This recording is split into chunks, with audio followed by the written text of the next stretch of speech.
वह अफसाना जिसे अंजाम तक जाना हो मुश्किल, उसे एक खूबसूरत मोड़ देकर छोड़ना अच्छा। जी हाँ दोस्तों, मैं आर.डी. भारती और आप देख रहे हैं बिहारी सुल्तान। कई खबरें हैं। बहुजन समाज पार्टी के तरफ से खबर है कि सतीश चंद्र मिश्रा जी को किनारा कर दिया गया। उधर ओवैसी बंधु के खिलाफ एफआईआर दर्ज हुआ है, दिल्ली पुलिस जांच कर रही है। पूरे देश में जो माहौल बनाया गया है, धार्मिक माहौल, तुम्हारे भगवान गलत हैं तो तुम्हारे भगवान गलत हैं, इस तरह के क्रिएट किए जाते हैं। और यह जो धार्मिक हमले हो रहे हैं, जो तमाम मस्जिदों में शिवलिंग मिल रही है, यह कुछ और नहीं है, कोई भक्ति भाव नहीं है। 2024 की लोकसभा चुनाव की तैयारी है, क्योंकि भारतीय जनता पार्टी बहुत अच्छी तरह समझती है कि हमारे देश के हिंदुओं को मोदी में आस्था नहीं, महादेव में आस्था है। राजनाथ में आस्था नहीं, बल्कि राम में आस्था है, और इसलिए धार्मिक मुद्दे उछाले जाते हैं। उधर उत्तर प्रदेश में लोकसभा सीट आजमगढ़ में जो है उपचुनाव है। वहाँ जब स्टार प्रचारक की लिस्ट देखी गई तो उसमें सतीश चंद्र मिश्रा जो महासचिव हैं बसपा के, उनका नाम नहीं था। बहुत सारे मीडिया ने यह खबरें चलाना शुरू कर दिया कि सतीश चंद्र मिश्रा जी को किनारा कर दिया बसपा ने। आप याद रखिए, 2022 के विधानसभा चुनाव में केवल सतीश चंद्र मिश्रा जी ही नहीं, बल्कि उनकी पत्नी कल्पना मिश्रा भी स्टेज पर आती थी, उनके पुत्र कपिल मिश्रा भी स्टेज संभाल रहे थे। पूरा परिवार लगा हुआ था, पूरे यूपी में घूमे, जी जान लगा दी। परंतु आजमगढ़ के जो उपचुनाव है लोकसभा, जहां पर गुड्डू जमाली कैंडिडेट हैं बहुजन समाज पार्टी के, वहां के स्टार प्रचारकों में सबसे ऊपर बहन मायावती जी का नाम है। उसके बाद जितने नाम हैं, कोई फेमस नाम नहीं है, किसी को कोई पहचानता भी नहीं है। हाँ, उनके विधानसभा के, उनके मोहल्ले के लोग उन्हें जरूर पहचानते होंगे, परंतु सतीश चंद्र मिश्रा जी का नाम उसमें नहीं है। और स्वाभाविक है कि मीडिया ये बोलेगी ही कि सतीश चंद्र मिश्रा जी को किनारा कर दिया गया। हम आपको लेकर चलते हैं। आप में से बहुत सारे बंधु कमेंट्स करते हैं, सतीश चंद्र मिश्रा ब्राह्मण है, भाजपा का है, इसको रखा तो बहुजन समाज बहन मायावती जी से दूर हो गया। आज हम चर्चा इस बात पे कर लेते हैं कि 2007 से 2012 के बीच बसपा का शासन था, तो शासन और सत्ता में किसने लाया, ब्राह्मण अथवा बहुजन? आपका जवाब होगा बहुजन समाज लाया, ब्राह्मण नहीं लाया। तो क्या बहुजन समाज को 2007 से 2012 के बीच बहन मायावती जी का जो शासन था वह पसंद नहीं आया था, इसलिए 2012 में धक्का दे दिया? पहला सवाल कि बहुजन ने नकार दिया 2012 में, बहन मायावती जी को सत्ता से बाहर कर दिया। अगर आप ये कहते हैं कि ब्राह्मणों का सपोर्ट था, ब्राह्मणों ने लाया था, तो हम ये कह देंगे कि 2012 में ब्राह्मणों ने नकार दिया और सपा को ले आया।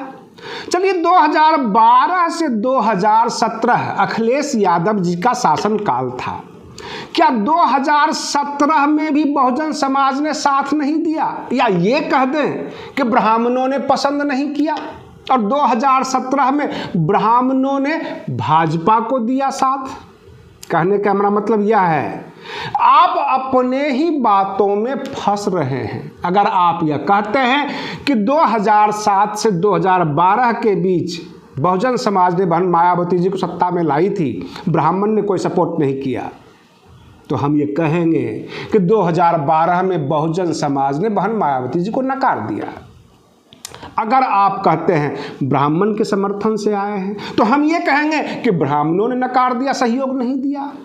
2022 के चुनाव में बहन मायावती जी ने जो है ब्राह्मण जनसभा, ब्राह्मण सभा, भाईचारा कमेटी, बहुत कुछ इन्होंने बनाया, काफ़ी जोर लगाई, लेकिन एक कमी रही है बहुजन समाज पार्टी के कार्यकर्ताओं के पास ब्राह्मणों के लिए किसी प्रकार का कोई मिशन नहीं रहा है। जिस तरह से मान्यवर काशीराम बहुजन समाज के लिए मिशन चलाए, उसी तरह सतीश चंद्र मिश्रा जी ब्राह्मणों के लिए कोई मिशन नहीं चलाए हैं। बसपा के बैनर के नीचे चुनाव में भाई भाई करते हुए पहुंच गए और लोगों ने समझा ये तो चुनावी मेढक है, आज ब्राह्मण की बात करते हैं, कल को नहीं करेंगे। उधर बीजेपी के पास धार्मिक मसले बहुत हैं, ब्राह्मण उनके बंधुआ वोटर हैं और इसलिए सबके सब भाजपा को वोट किए। अब प्रश्न यह उठता है कि जिस तरह SC ST OBC का एक मिशन है, बसपा के बैनर के नीचे जिन जिन समाज को आप वोट चाहते हैं, उनका समर्थन चाहते हैं, उनका मिशन भी चले। और रही बात यह कि शुरू में मैंने आपसे क्या कहा, वह अफसाना जिसे अंजाम तक जाना हो मुश्किल, उसे एक खूबसूरत मोड़ देकर छोड़ना अच्छा।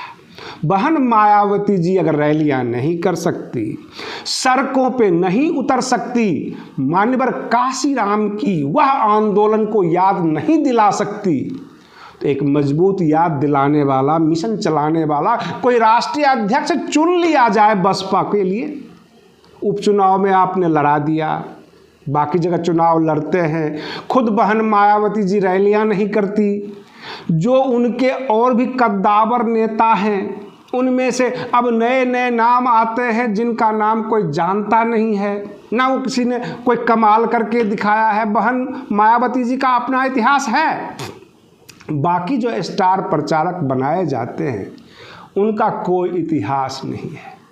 और रही बात ये, बाकी दलों में लोग इस लोभ में जाते हैं कि कल को यह दल सत्ता में आएगा, परंतु बसपा में लोग इसलिए शामिल होते हैं कि इनके पीछे एक बहुजन समाज है, एक SC ST वर्ग है, बहुत बड़ा वोट बैंक है, ये सब के सब हमारे पीछे पीछे चलेंगे, इसलिए बसपा लोग ज्वाइन करते हैं।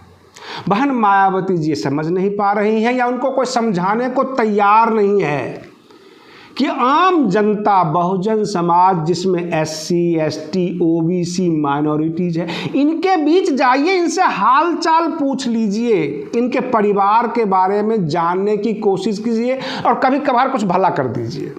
ये मैसेज जाएगा जनता के बीच। ट्विटर पर जो है वोट देने वाली जनता, गांव की जनता ट्विटर पर नहीं है। आप सत्ता पक्ष विपक्ष को समझाने में भले ही कामयाब हो जाए ट्विटर से, आम जनता को आप समझा नहीं पाएंगे। आप बने रहिए बिहारी सुल्तान चैनल पर। हम फिर मिलते हैं अगले वीडियो में, तब तक के लिए धन्यवाद।